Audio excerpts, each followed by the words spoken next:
What's the meaning of boarding card?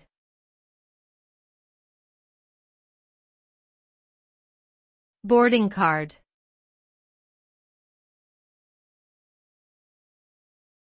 Boarding card.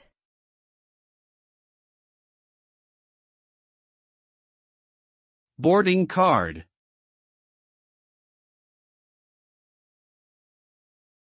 Boarding card.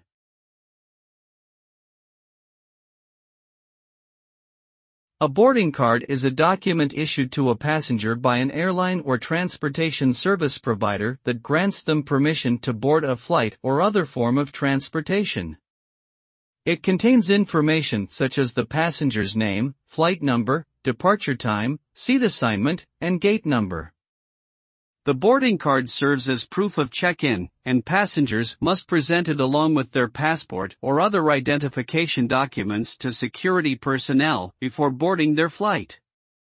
In most cases, passengers are required to keep their boarding card with them at all times during travel and present it again to the flight crew or transportation personnel upon arrival at their destination.